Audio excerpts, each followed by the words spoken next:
Please tell about King Janak Maharaja and his core teachings. Janak Baba. Janak Baba is still a presence with me.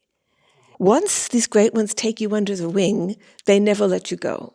He set the example, actually, and when Ram came, Ram studied Janak Baba very carefully.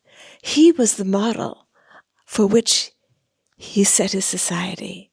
As I say in the book, it was a joining together of power and wisdom. Ayodhya was a power center. It had great might.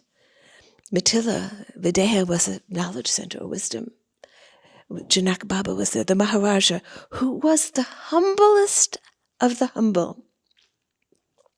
When he brought pioneering developments to farming, in terms of developing the plow, in terms of engineering. Now, a lot of those things weren't needed in the Satya Yuga because thought was very powerful. All you had to do is think something and it manifested. There was no need for technology because the mind could create everything. That was the Satya Yuga.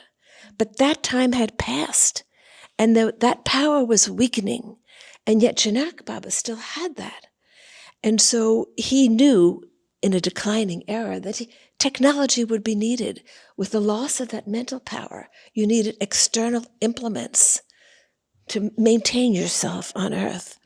So when the farmers were having difficulty in turning the land, he went into the higher realms and created the concept of the plow, which hadn't existed before.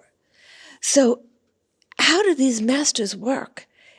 It's through mental power, creating the concept, and then it can manifest physically. First, you have to create the concept of irrigation, which wasn't needed because you could call the rains. You could call the rains in the Satya Yuga. You could stop the rains. You could control the external environment through mental power. But in the Treta Yuga, that was declining. So they needed to develop physical ways in times of drought, in times when the rains were withheld. Why were the rains being withheld? Because of negative energies that were being released down in the south. So he developed the concept of irrigation.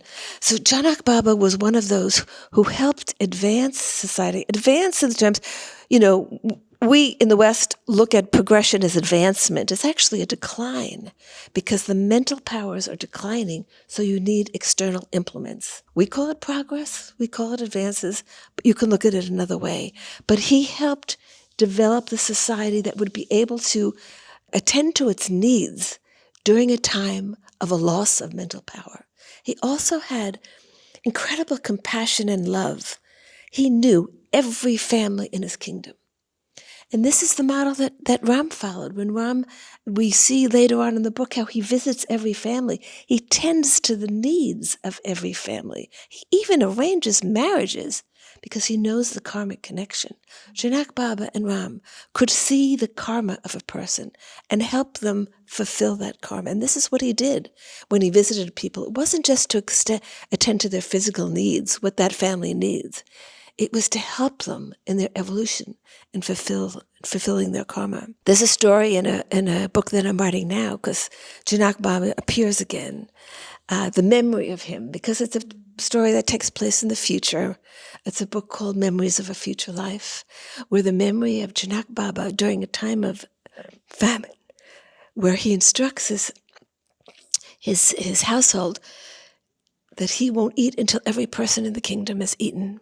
He takes care of every person before he tends to his own physical needs. That's Janak Baba. Wow, this is amazing information.